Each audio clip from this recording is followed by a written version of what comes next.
आगे बढ़ाते हैं, उन्हें मनीष कश्यप भैया 2 कदम आगे बढ़ा के सोनू सूद के पास पहुंचा देते हैं, फिर दोनों मिलकर मानो उन्हें आसमान में ही बैठा देते हैं।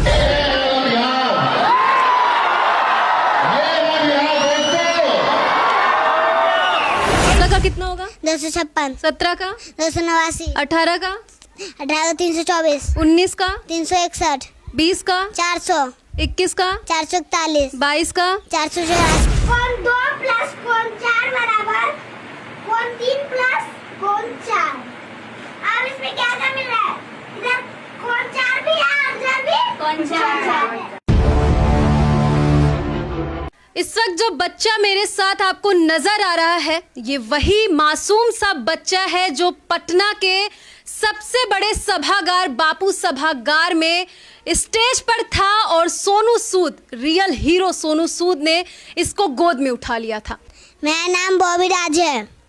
सोनू सूद सर और मनीष कश्यप सर के बारे में क्या कहेंगे आप? आज मैं अपने आप को बहुत भाग्यशाली समझता हूँ कि मुझे यहाँ पर कुछ बोलने का मौका मिला है। ये तो भैया सोनू सूद और भैया मनीष कश्यप के द्वारा दिया गया हिम्मत है।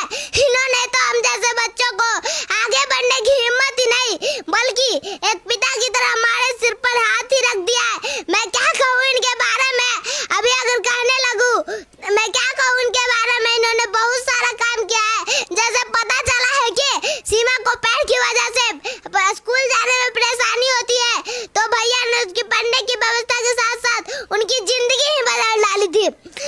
जो बच्चे अपने तरफ से 1 कदम आगे बढ़ाते हैं, उन्हें मनीष कश्यप भैया 2 कदम आगे बढ़ा के सोनू सूद के पास पहुंचा देते हैं, फिर दोनों मिलकर मानो उन्हें आसमान में ही बैठा देते हैं। विशेष मैं क्या कहूँ उनके बारे में, अभी अगर कहने लगूँ इनके बारे में तो अभी जितनी मेरी उम्र है उससे भी ज्यादा समय लग जाएगा तो इन दोनों के बखानों में।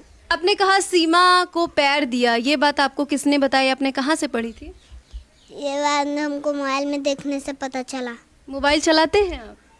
नहीं, पापा को मोबाइल में देखे थे तब। अच्छा, किस क्लास में पढ़ते हैं आप? हम 3 क्लास में पढ़ते हैं। हाँ, देखिए हौसला पूरा भरपूर है। बच्चा घबरा जा रहा है लेकिन बोलने पर सामने वैसे ही बोल रहा है। 3 क्लास में पढ़ते हैं। और कितने क्लास के बच्चों को आप पढ़ाते हैं? सुनने में आया कि आप पढ़ाते भी हैं। 10 क्लास तक। 10 क्लास तक के बच्चों को ये पढ़ा लेते हैं। बिहार का मुख्यमंत्री कौन है? श्री नीतीश कुमार जी। और बिहार का गृह मंत्री कौन है? श्री नीतीश कुमार जी। 3 अंकों की सबसे बड़ी से बड़ी संख्या? 999। और हमें ये बताइए कि स्क्वायर आपको कहाँ तक याद है? 25 तक।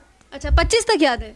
16 का कितना होगा? 256, 17 का 289, 18 का 18 324, 19 का 361, 20 का 400, 21 का 441, 22 का 484, 23 का 23 का 729। तो देख सकते हैं आप, बच्चा बिल्कुल घबरा नहीं रहा और किस तरीके से लगातार वो बता रहा है। ये बताइए भारत में कितने राज्य हैं? 28 राज्य हैं। कब पता चला था आपको? याद करवा गया। अच्छा, याद करवाया गया। आप बच्चों को क्या पढ़ाते हैं? कौन सा सब्जेक्ट पढ़ाते हैं? कौन सा विषय पढ़ाते हैं? मैथ पढ़ाते हैं। अच्छा, आपको भविष्य में बड़े होकर के क्या बनना है? ये बात आप तेज बोलिए ताकि लोग सुन पाए। वैज्ञानिक क्यों बनना है?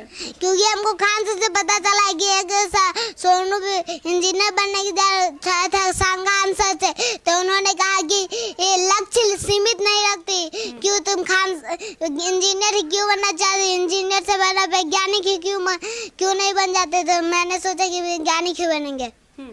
तो आपको इतना ज़्यादा नॉलेज है, कौन पढ़ाता है आपको? मम्मी और पापा। अच्छा, दोनों। इनके पिता मौजूद हैं, इनसे बातचीत करते हैं। सर, क्या नाम है आपका? मेरा नाम राजकुमार हुआ। क्या करते हैं आप? हम बस पढ़ाते हैं बच्चे को। अच्छा, आपका बेटा इतना तेज है, कितने घंटे इसको पढ़ाते हैं आप लोग? जितना घंटा ये खुशी से पढ़ लेता है उसे प्रेशर हम नहीं रखते हैं, बस मतलब कि खेल खेल में ही पढ़ ले, बस वही हम ध्यान रखते हैं। अच्छा, एक सवाल करेंगे। अभी सोनू सूद आए थे बिहार में 2 दिन पहले, तो आप इनको लेकर के वहाँ पर आए थे कार्यक्रम में, तो क्या कुछ सोच कर आप दोनों इनको लेकर आए थे वहाँ पर? हम सोच के आए थे कि जी बच्चा पढ़ने में काफ़ी तेज है और इसको और ऊंचाई तक ले जाऊं। तो ऊंचाई तक ले जाने के लिए एक ही मकसद है, जब 2 4 5 बच्चे यहाँ का बच्चा जब तक मतलब कि नहीं जाएगा तब तक मतलब कि जब नहीं बनाया जा सकता। अच्छा, वहाँ पर जाने के लिए जिद कौन कर रहा था? जिद ये कर रहा था कि बॉबी जिद कर रहा था कि पापा मैं वहाँ जाऊँगा। हम आज तक ज़िंदगी में कभी कोई नेता लीडर के फंक्शन में हम नहीं गए हैं। हम पैर से विकलांग हैं, जाएंगे धक्का मुक्की खाएंगे, हम इससे कभी कोई फंक्शन में नहीं गए। लेकिन बेटा के लिए कहे चलो एक बार धक्का मुक्की खा के भी जाते हैं। तुम जब इतना इच्छा प्रकट कर रहे हो तो चलते हैं, हम देखते हैं आगे जो हो। बॉबी, आपको सोनू सूद सर ने गोद भी उठाया था, कैसा लग रहा था उस टाइम पर? बहुत अच्छा। हाँ, तो क्या बोलेंगे सबसे आप? अंत में यही बोलेंगे कि जय बिहार, जय बिहार। मैं बिहार में रहता हूँ और बहुत गर्व करता हूँ कि बिहार का नाम बिहार को बहुत आगे बढ़ाना चाहता हूँ।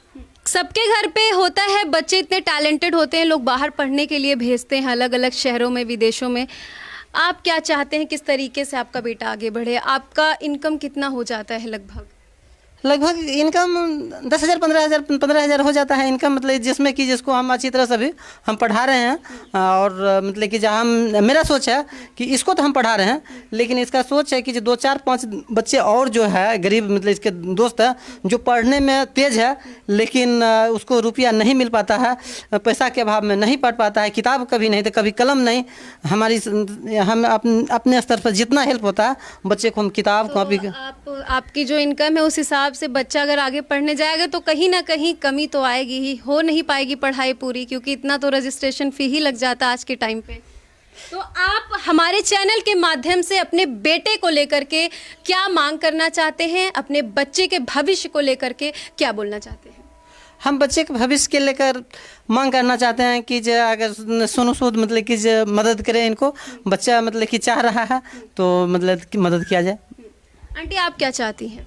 बस यही चाहते हैं कि बच्चा अकेला बस यही है और हम लोगों के बीच तो सोच रहे हैं कि जैसे इसको आगे जब पढ़ने की ज़रूरत हो, अभी तो खैर फिलहाल हम लोग पढ़ा ही लेते हैं, लेकिन जब आगे भविष्य में ज़रूरत हो तो अच्छे से अच्छे टीचर का, किसी के यहाँ जाना ना भी पड़े। आजकल सुविधा हो गया है ऑनलाइन पढ़ाई का, तो ऑनलाइन का जो भी क्लास हो जाएगा, कोशिश ये मिल जाए यदि सुविधा कि अच्छे से अच्छे टीचर का वीडियो, जिसका वीडियो ये पसंद करे उसका ऑनलाइन क्लास यदि इस सपोर्ट में मिल जाता है तो बच्चे आगे बढ़ सकता है। आज के समय में इतने छोटे से बच्चे आप देखते हैं, कहीं पबजी गेम तो कहीं फ़ोन के कई ऐसे सारे गेम्स हैं जिसमें वो बिजी रहते हैं, लेकिन ये बच्चा सुबह 5 बजे से ही उठ करके अपने रूटीन में लग जाता है कि इसे क्या करना है। तो कहीं ना कहीं हमारे बिहार, हमारे देश में अगर ऐसा एक भविष्य आने वाले समय में तैयार हो रहा है, ऐसा एक बच्चा अपने आप को आगे ले जाना चाहता है, तो आप सभी भी इसका समर्थन कर सकते हैं और इस बच्चे के टैलेंट को आगे निखार करके लेके जा सकते हैं। आपकी क्या राय है इस बच्चे के हौसले को, इस बच्चे के नॉलेज को लेकर के? आप कमेंट सेक्शन में ज़रूर बताइएगा। एक बात और बोलूँगी कि यहाँ पर इनकी आर्थिक स्थिति इतनी नहीं है कि अपने बच्चे को विदेश में भेज सके। ऐसी ही छोटी बड़ी अपडेट आप तक देते रहेंगे। जय हिंद।